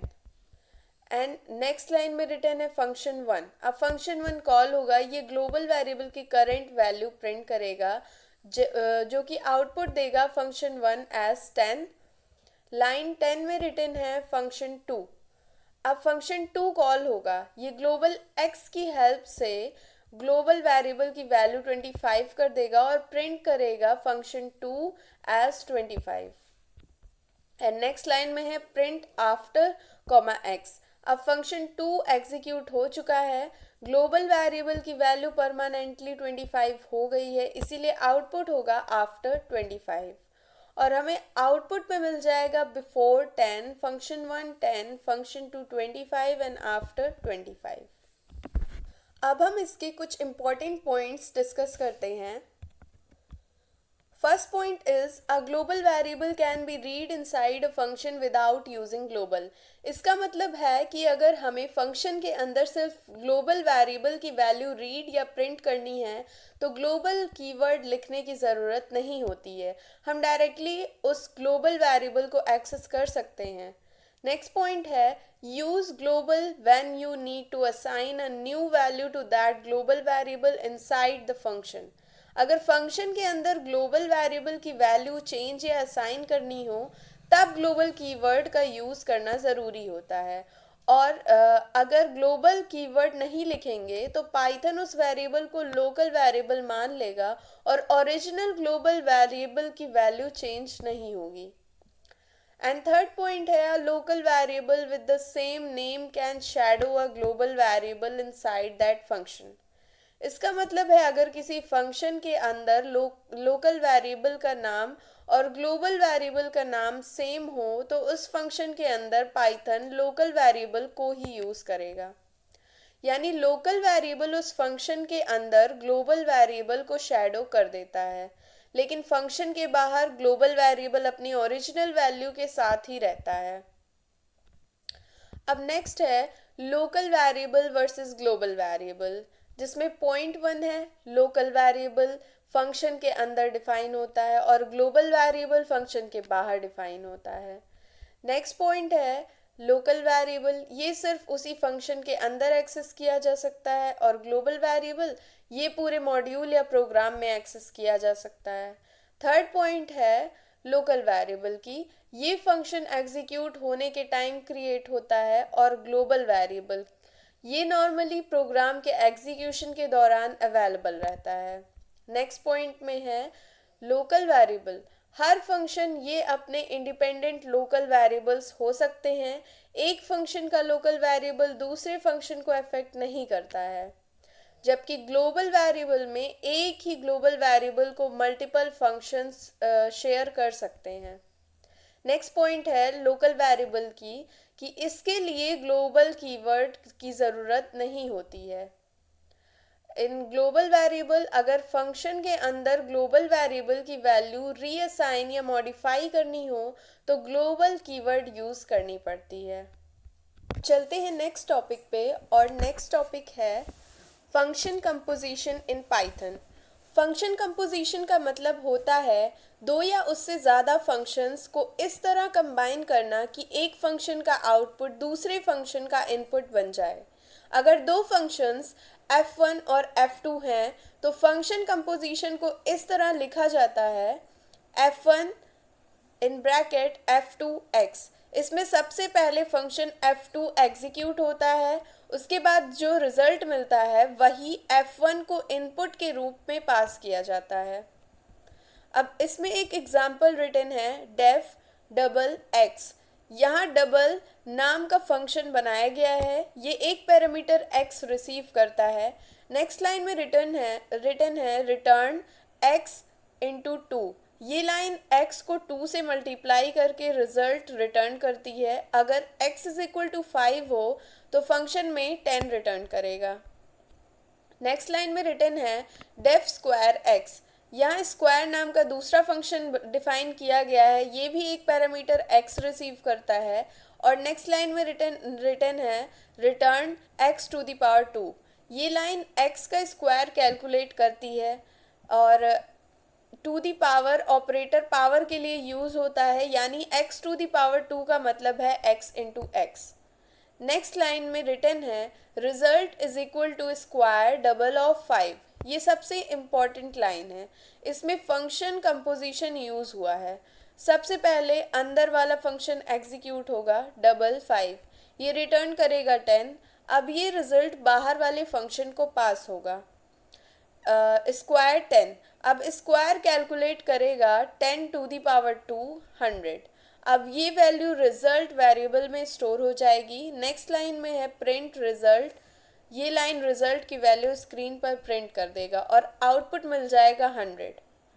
तो इसमें सबसे पहले 5 डबल हुआ और 10 बना, उसके बाद 10 का स्क्वायर निकाला गया और फाइनल आंसर 100 बना। अब हम बात करते हैं नेस्टेड फंक्शंस के बारे में। Nested functions in Python. Nested functions का मतलब होता है कि एक फंक्शन के अंदर दूसरा फंक्शन डिफाइन किया जाए। जो बाहर वाला फंक्शन होता है उसे आउटर फंक्शन या एनक्लोजिंग फंक्शन कहा जाता है, और जो फंक्शन उसके अंदर डिफाइन होता है उसे इनर फंक्शन कहते हैं। नॉर्मली इनर फंक्शन को आउटर फंक्शन के अंदर से ही कॉल किया जाता है। सबसे पहले इसका सिंटेक्स देखते हैं, डेफ आउटर। यहाँ outer function, def outer function नाम का आउटर फंक्शन डिफाइन किया गया है। नेक्स्ट लाइन में है def inner function. Outer function के अंदर इनर फंक्शन डिफाइन किया गया है, इसी वजह से इसे नेस्टेड फंक्शन या इनर फंक्शन कहते हैं। नेक्स्ट लाइन में रिटन है print hello from inner function. ये इनर फंक्शन का बॉडी है, जब इनर फंक्शन कॉल होगा तब ये मैसेज प्रिंट होगा। नेक्स्ट लाइन में है इनर फंक्शन। यहाँ आउटर फंक्शन के अंदर से इनर फंक्शन को कॉल किया गया है। जब तक ये लाइन एग्जीक्यूट नहीं होगी तब तक इनर फंक्शन रन नहीं होगा। Now let's see the applications of the nested functions.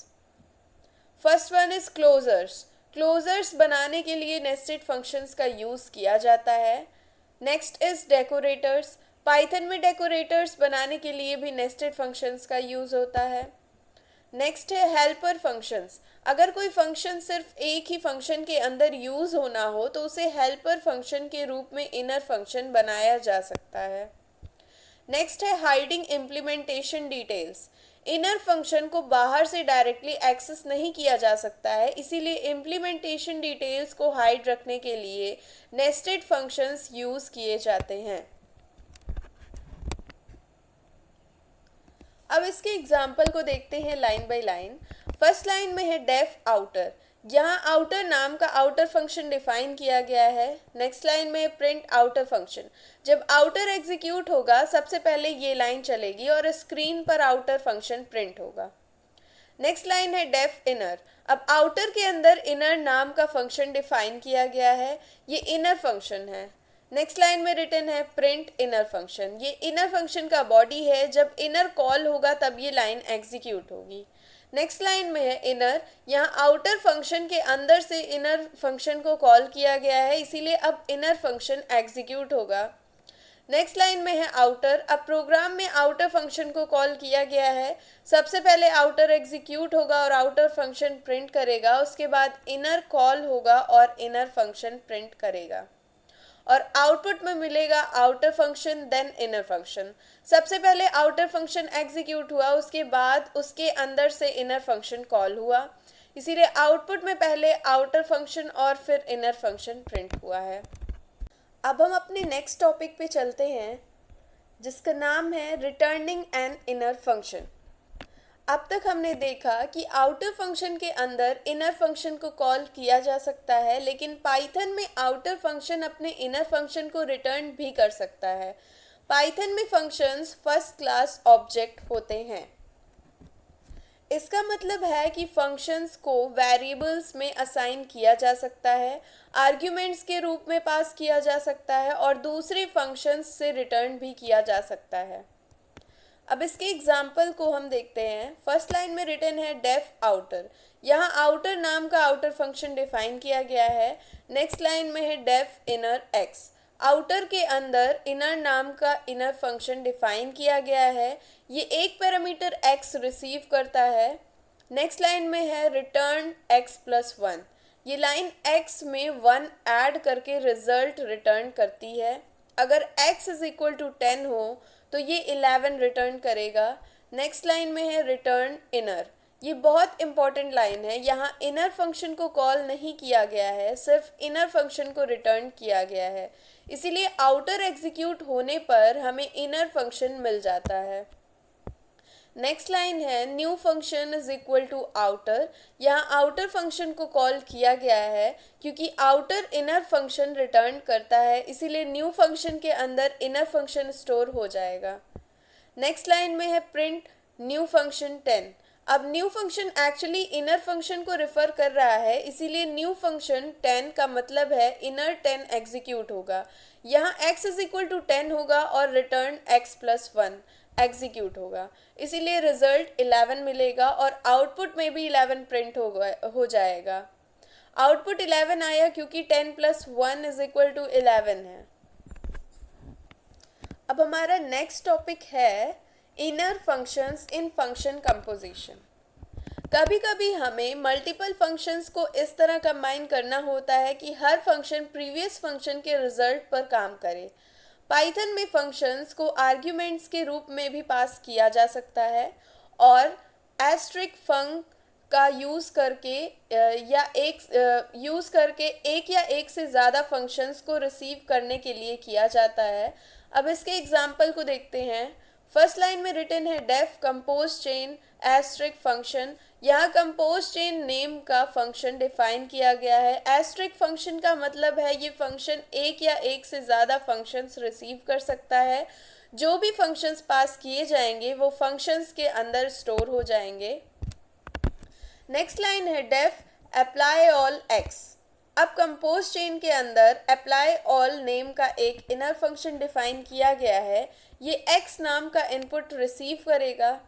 Next line में फॉर एफ इन फंक्शन, यहाँ फॉर लूप चलाया गया है। ये फंक्शन में मौजूद हर फंक्शन को एक एक करके एफ वेरिएबल में स्टोर करेगा।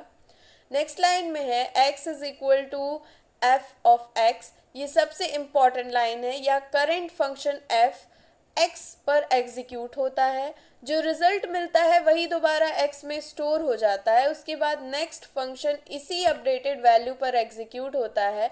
इस तरह हर फंक्शन प्रीवियस फंक्शन के रिजल्ट को प्रोसेस करता है। नेक्स्ट लाइन में है रिटर्न x। जब सारे फंक्शंस एग्जीक्यूट हो जाते हैं तब फाइनल रिजल्ट रिटर्न कर दिया जाता है। नेक्स्ट लाइन में है रिटर्न अप्लाई ऑल।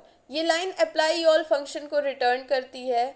ध्यान दो यहाँ पे अप्लाई ऑल नहीं लिखा गया है, सिर्फ अप्लाई ऑल इन ब्रैकेट नहीं लिखा गया है, सिर्फ अप्लाई ऑल लिखा गया है। इसका मतलब फंक्शन को कॉल नहीं किया गया है बल्कि फंक्शन को रिटर्न किया गया है। अब हम देखेंगे कि जो कंपोज चेन फंक्शन हमने बनाया था उसका एक्चुअल यूज़ कैसे किया जाता है। इस एग्जाम्पल में दो फंक्शंस को कंबाइन किया गया है। पहले ऐड 5 एग्जीक्यूट होगा और उसके बाद मल्टीप्लाई बाई 2, यानी पहले वैल्यू में 5 ऐड होगा और फिर उस रिजल्ट को 2 से मल्टीप्लाई किया जाएगा। पहली लाइन है डेफ ऐड 5n। यहाँ ऐड 5 नाम का फंक्शन डिफाइन किया गया है। ये n नाम के पैरामीटर रिसीव करता है। नेक्स्ट लाइन में रिटर्न है रिटर्न n प्लस 5। ये लाइन n में 5 ऐड करके रिजल्ट रिटर्न करती है। नेक्स्ट में है डेफ मल्टीप्लाई बाई 2n। यहाँ दूसरा फंक्शन मल्टीप्लाई बाई 2 डिफाइन किया गया है। ये भी n नाम का पैरामीटर रिसीव करता है। नेक्स्ट लाइन में है रिटर्न n इंटू 2। ये लाइन n को 2 से मल्टीप्लाई करके रिजल्ट रिटर्न करती है। नेक्स्ट लाइन में है combined is equal to compose chain at 5 comma multiply by 2। यहाँ कंपोज चेन को कॉल किया गया है। इसमें दो फंक्शंस पास किए गए हैं, ऐड 5 और मल्टीप्लाई बाई 2। ये दोनों फंक्शंस कंबाइन होकर कंबाइंड में स्टोर हो जाते हैं। ध्यान दीजिए यहाँ सिर्फ फंक्शन के नाम लिखे गए हैं, ऐड 5 या मल्टीप्लाई बाई 2 नहीं लिखा गया है। इसीलिए यहाँ फंक्शन पास किए जा रहे हैं, कॉल नहीं किए जा रहे हैं। हाँ, कॉल करने के लिए हमें ब्रैकेट आगे लगाना पड़ता है। अगर हम कोई फंक्शन लिख के उसके आगे एक एम्प्टी ब्रैकेट लगा रहे हैं तो हम फंक्शन को कॉल कर रहे हैं, और अगर हम एम्प्टी ब्रैकेट नहीं लगा रहे हैं तो हम फंक्शन को कॉल नहीं कर रहे हैं। नेक्स्ट लाइन में है प्रिंट कंबाइंड इन ब्रैकेट 10। अब कंबाइंड ब्रैकेट को 10 के साथ कॉल किया गया है। सबसे पहले 10 ऐड 5 में जाएगा, उसका रिजल्ट 15 आएगा, फिर वही 15 मल्टीप्लाई बाई 2 में जाएगा और फाइनल रिजल्ट 30 मिलेगा और प्रोग्राम का आउटपुट 30 होगा। Now let's see how it works. अब इनिशियल वैल्यू इसकी 10 थी, ऐड 5 में 10 गया और 10 प्लस 5 15 हो गया, मल्टीप्लाई बाई 2 किया तो 15 इंटू 2 30 हो गया और फाइनल रिजल्ट हमें 30 मिल गया। अब चलते हैं अपने नेक्स्ट टॉपिक पे। हमारा नेक्स्ट टॉपिक है रिकर्जन इन पाइथन। रिकर्जन एक ऐसी टेक्निक है जिसमें कोई फंक्शन खुद को ही डायरेक्टली या इनडायरेक्टली कॉल करता है। जो फंक्शन खुद को कॉल करता है उसे रिकर्सिव फंक्शन कहा जाता है। रिकर्जन को सेल्फ रेफरेंस भी कहा जाता है। ये टेक्निक तब यूज़फुल होती है जब किसी बड़ी प्रॉब्लम को उसी प्रॉब्लम के छोटे छोटे पार्ट्स में डिवाइड करके सॉल्व किया जा सके। इसका बेसिक स्ट्रक्चर है डेफ रिकर्सिव फंक्शन। यहाँ रिकर्सिव फंक्शन नाम का फंक्शन डिफाइन किया गया है। इफ़ बेस कंडीशन, ये बेस कंडीशन है, प्रोग्राम सबसे पहले इस कंडीशन को चेक करेगा। नेक्स्ट है रिटर्न, अगर बेस कंडीशन ट्रू हो जाए तो फंक्शन यहीं स्टॉप हो जाएगा, अगर कोई रिकर्सिव कॉल नहीं होगी।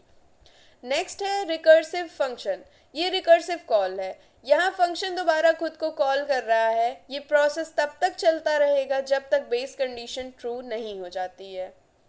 रिकर्जन के दो सबसे इम्पॉर्टेंट पार्ट्स होते हैं। पहला है बेस केस। बेस केस वो कंडीशन होता है जो रिकर्जन को स्टॉप करता है। अगर बेस केस ना हो तो फंक्शन बार बार खुद को कॉल करता रहेगा और कभी टर्मिनेट नहीं होगा। नेक्स्ट है रिकर्सिव केस। रिकर्सिव केस वो पार्ट है जहां फंक्शन खुद को कॉल करता है। हर रिकर्सिव कॉल का पर्पस प्रॉब्लम को बेस केस के और क्लोज ले जाना होता है। अब नेक्स्ट स्लाइड में हम देखते हैं टाइप्स ऑफ रिकर्जन। रिकर्जन के दो मेन टाइप्स होते हैं, direct recursion and indirect recursion. सबसे पहले बात करते हैं डायरेक्ट रिकर्जन की। डायरेक्ट रिकर्जन में कोई फंक्शन सीधा खुद को ही कॉल करता है, यानी फंक्शन के अंदर उसी फंक्शन का नाम दोबारा कॉल होता है। For example def function n, यहाँ फंक्शन नाम का मतलब है फंक्शन डिफाइन किया गया है, ये एन नाम का पैरामीटर रिसीव करता है। If n is greater than zero, ये बेस कंडीशन को चेक कर रहा है। जब तक n 0 से बड़ा है तब तक फंक्शन एग्जीक्यूट होगा। जैसे ही n की वैल्यू 0 या उससे छोटी हो जाएगी फंक्शन आगे एग्जीक्यूट नहीं होगा। प्रिंट n, ये करेंट वैल्यू ऑफ n को प्रिंट करता है। फंक्शन n-1, ये सबसे इंपॉर्टेंट लाइन है, यहाँ फंक्शन खुद को ही कॉल कर रहा है लेकिन हर बार n की वैल्यू एक कम कर दी जा रही है। इससे फंक्शन धीरे धीरे बेस कंडीशन की तरफ बढ़ता है। फंक्शन को 3 वैल्यू के साथ कॉल किया जा रहा है, फंक्शन ऑफ 3। एग्जीक्यूशन कुछ इस तरह होगा, फंक्शन को 3 वैल्यू के साथ कॉल किया जा रहा है, फिर वो घट के 2 हो जाएगा, फिर 1 हो जाएगा, फिर 0 हो जाएगा। जब n इज इक्वल टू 0 होगा तो condition n greater than 0 false हो जाएगी और रिकर्जन यहीं पे स्टॉप हो जाएगी और हमें आउटपुट मिल जाएगा। सबसे पहले प्रिंट होगा 3, फिर 2, फिर 1, फिर 0, और जब वैल्यू 0 हो जाती है तो वहीं पे फंक्शन स्टॉप हो जाएगा। अब बात करते हैं इनडायरेक्ट रिकर्जन की। इनडायरेक्ट रिकर्जन में कोई फंक्शन डायरेक्टली खुद को कॉल नहीं करता। इसमें दो या दो से ज़्यादा फंक्शंस एक दूसरे को सर्कुलर मैनर में कॉल करते हैं, इसी वजह से इसे सर्कुलर रिकर्जन भी कहा जाता है। For example def function n, यहाँ फंक्शन 1 नाम का पहला फंक्शन डिफाइन किया गया है, ये n नाम का पैरामीटर रिसीव करता है। नेक्स्ट लाइन है if n is greater than 0, ये बेस कंडीशन है, जब तक n 0 से बड़ा है तब तक फंक्शन एग्जीक्यूट होगा।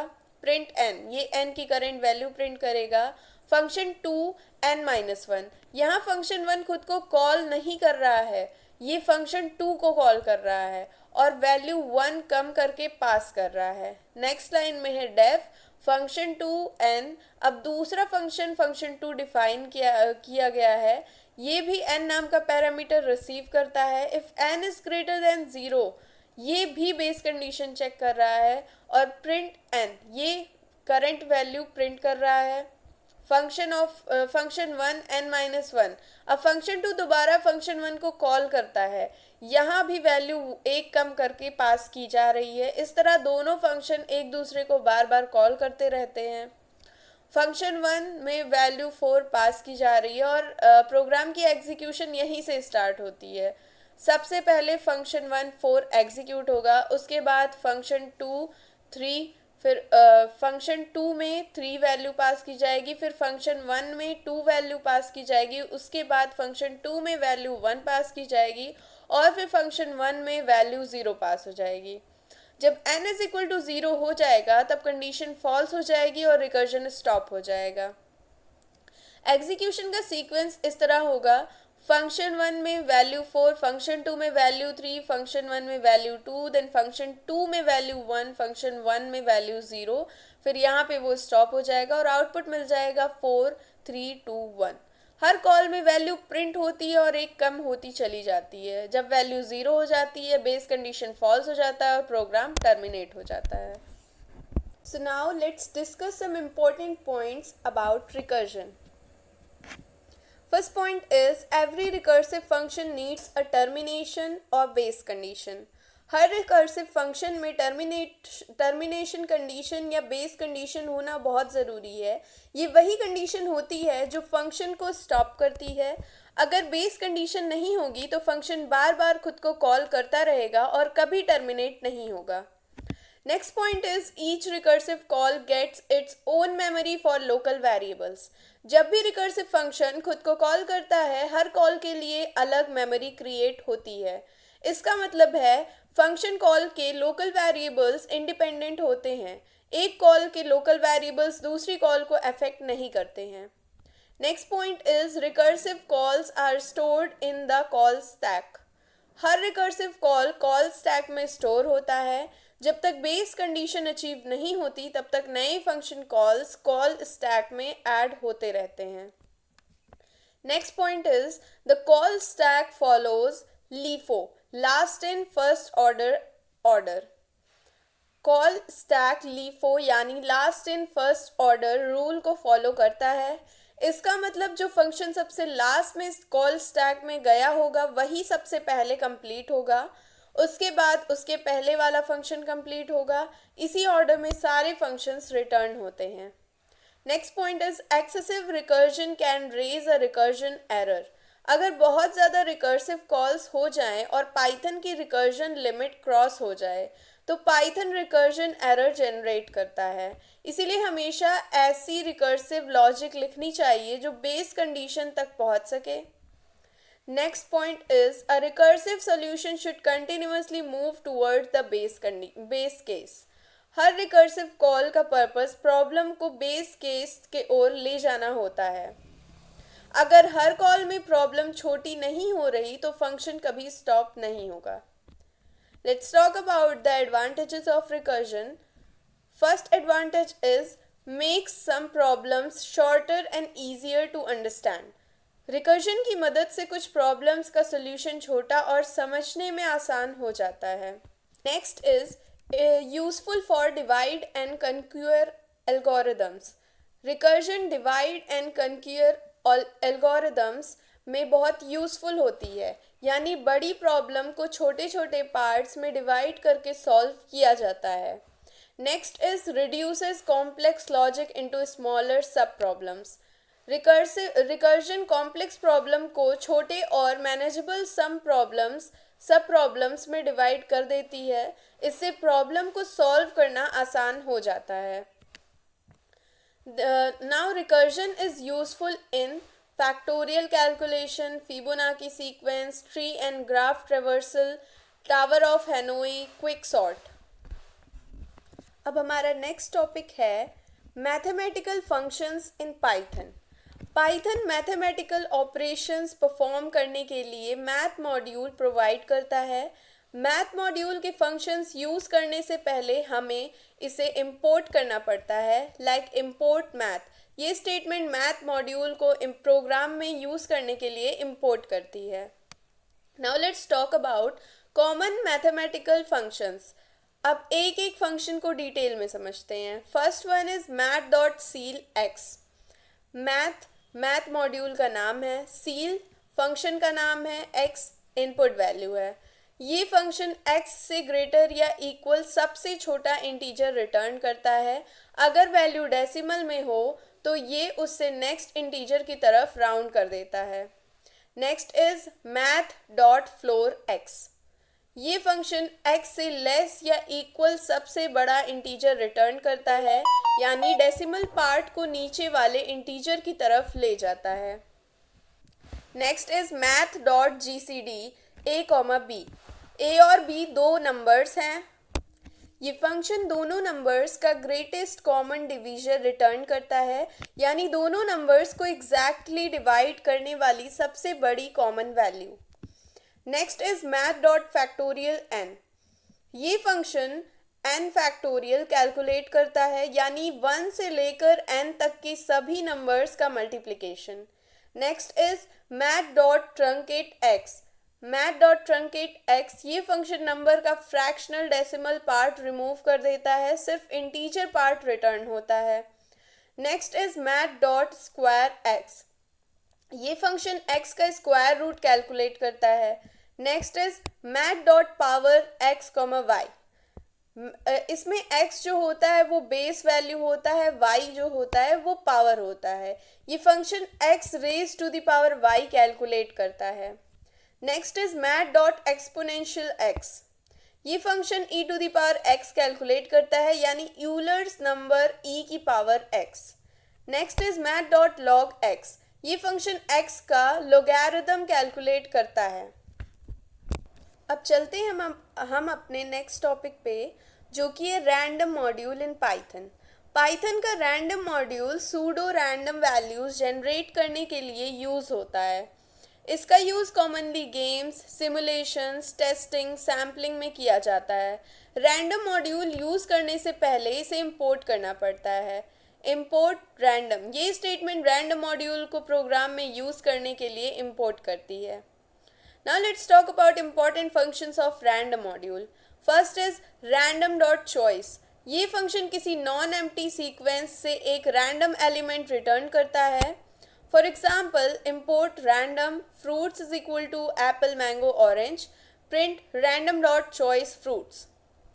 लाइन 1 में बोल रहा है यहाँ रैंडम मॉड्यूल इंपोर्ट किया गया है। नेक्स्ट लाइन में है यहाँ फ्रूट्स नाम की एक लिस्ट बनाई गई है जिसमें 3 एलिमेंट्स हैं, Apple, mango, orange. Next line में है रैंडम मॉड्यूल का नाम है, चॉइस फंक्शन का नाम है और फ्रूट्स लिस्ट जिसमें रैंडम एलिमेंट सेलेक्ट होगा। प्रिंट सेलेक्टेड एलिमेंट्स को स्क्रीन पर प्रिंट करेगा। हर बार प्रोग्राम चलाने पर आउटपुट अलग हो सकता है क्योंकि फंक्शन रैंडमली किसी भी एक फ्रूट को सेलेक्ट करता है। नेक्स्ट है random dot shuffle.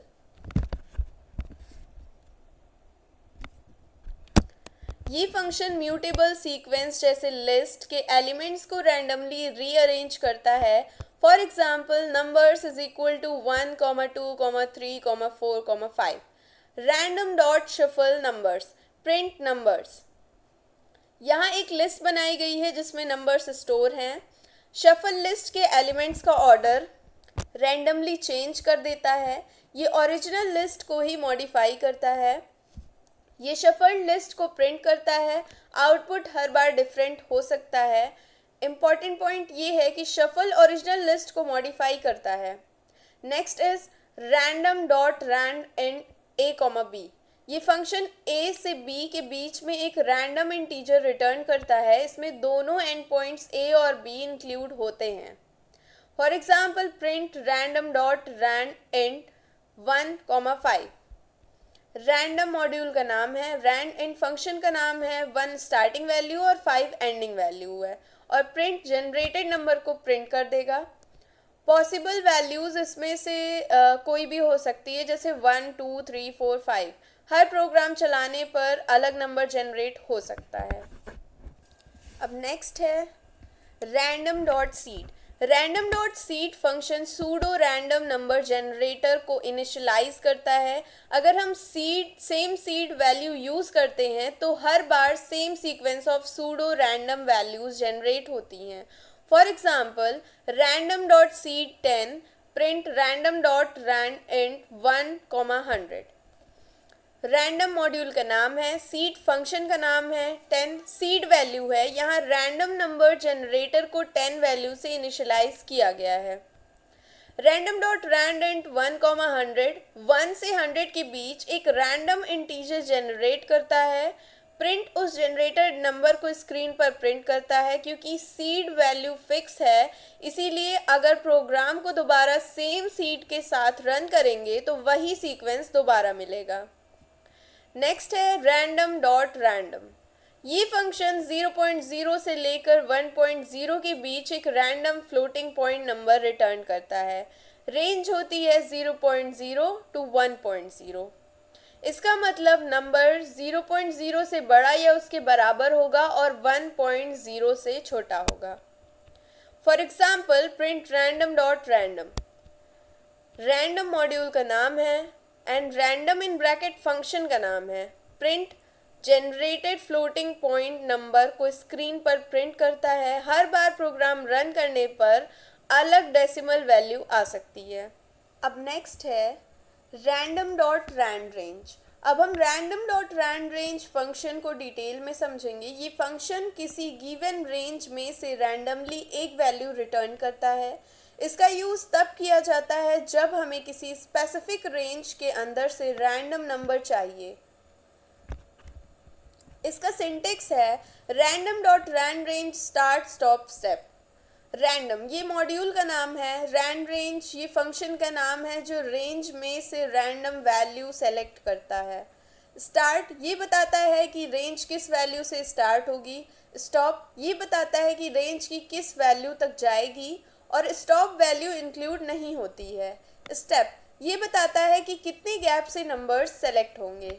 For example print random dot rand range 2,10,2। इसमें प्रिंट रिजल्ट को स्क्रीन पर प्रिंट करता है। रैंडम मॉड्यूल का नाम है और रैंड रेंज में से एक रैंडम वैल्यू सेलेक्ट करेगा। 2 स्टार्टिंग वैल्यू है, 10 स्टॉप वैल्यू है, लेकिन 10 इंक्लूड नहीं होगा और 2 स्टेप वैल्यू है। मतलब नंबर्स 2 के गैप से कंसिडर होंगे जिसमें पॉसिबल वैल्यूज़ हो सकते हैं 2, 4, 6, 8। हर बार प्रोग्राम रन करने पर इनमें से कोई एक वैल्यू आ सकता है।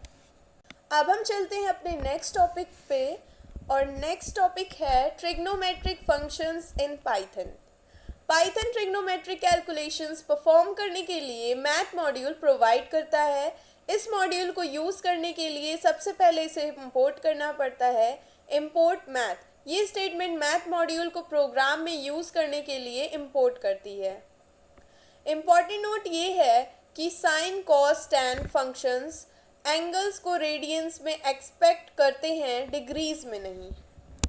यानी अगर आप एंगल डिग्री में देंगे तो पहले उसे रेडियंस में कन्वर्ट करना होगा।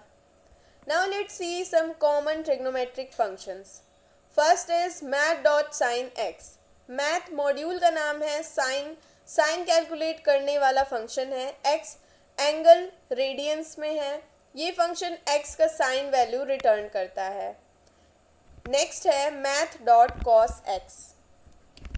मैथ मॉड्यूल है, कॉस कोसाइन फंक्शन है और x एंगल है जो कि रेडियंस में है। ये फंक्शन x का कोसाइन वैल्यू रिटर्न करेगा। और नेक्स्ट है मैथ डॉट टेन। ये भी सिमिलर है, इसमें फंक्शन x का टेंजेंट वैल्यू रिटर्न करेगा। नेक्स्ट है math dot degrees x। Degrees radians को डिग्रीज में कन्वर्ट करता है और x एंगल है रेडियंस में। ये फंक्शन रेडियन वैल्यू को डिग्री में कन्वर्ट करता है। नेक्स्ट है math dot radians x। Radians degrees को रेडियन में कन्वर्ट करता है और x एंगल है जो कि डिग्रीज में है।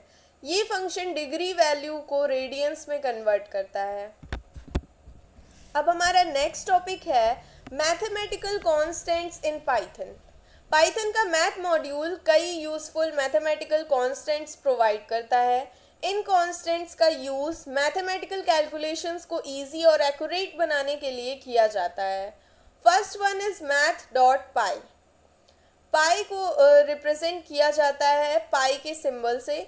पाई एक मैथमेटिकल कांस्टेंट है जिसका यूज सर्कल और ज्योमेट्री से रिलेटेड कैलकुलेशंस में बहुत इंपॉर्टेंट होता है। इसकी अप्रॉक्सीमेट वैल्यू है 3.1415926535897993। For example print math dot pi. Print इसमें ये फंक्शन आउटपुट को स्क्रीन पर डिस्प्ले करेगा। मैथ मॉड्यूल का नाम है। पाई कांस्टेंट को रिप्रेजेंट कर रहा है और प्रोग्राम रन करने पर पाई की वैल्यू स्क्रीन पर प्रिंट हो जाएगी। Next one is math dot E. Math dot E Euler's number को रिप्रेजेंट करता है। ये मैथमेटिक्स में एक बहुत इंपॉर्टेंट कांस्टेंट है और लॉगरिथम और एक्सपोनेंशियल कैलकुलेशंस में यूज़ होता है। इसकी अप्रॉक्सीमेट वैल्यू है 2.7182818284599045। For example print math dot E.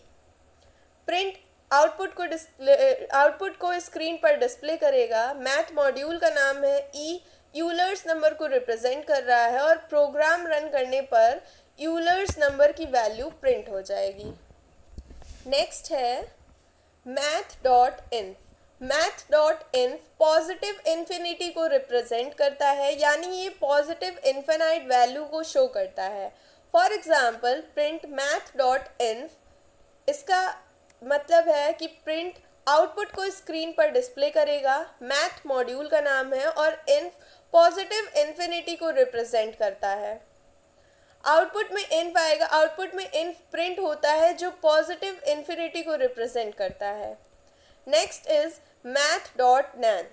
math.nan not a number को रिप्रेजेंट करता है। इसका यूज अनडिफाइंड या अनरिप्रेजेंटेबल न्यूमेरिक वैल्यूज को रिप्रेजेंट करने के लिए किया जाता है, यानी जब किसी कैलकुलेशन का वैलिड न्यूमेरिक रिजल्ट नहीं होता है तब nan का यूज होता है।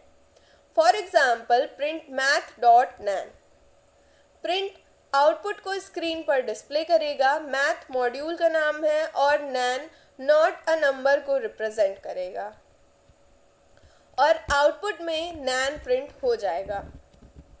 अब हमारा लास्ट टॉपिक है math.tau। math.tau टाउ को रिप्रेजेंट करता है। टाउ की वैल्यू 2 पाई के बराबर होती है, यानी टाउ इज इक्वल टू 2 पाई। इसकी अप्रॉक्सीमेट वैल्यू है 6.28318530717958 for example print math.tau, print output को स्क्रीन पर डिस्प्ले करेगा। मैथ मॉड्यूल का नाम है और टाउ कांस्टेंट को रिप्रेजेंट करता है। टाउ की वैल्यू 2 इंटू पाई के इक्वल होती है। प्रोग्राम रन करने पर टाउ की वैल्यू स्क्रीन पर प्रिंट हो जाएगी। तो आज के लेक्चर में हमने बहुत से इंपॉर्टेंट टर्म्स को डिस्कस किया है जो हमें फर्दर लेक्चर्स में हेल्प करेगा। So see you in the next one. Thanks for watching.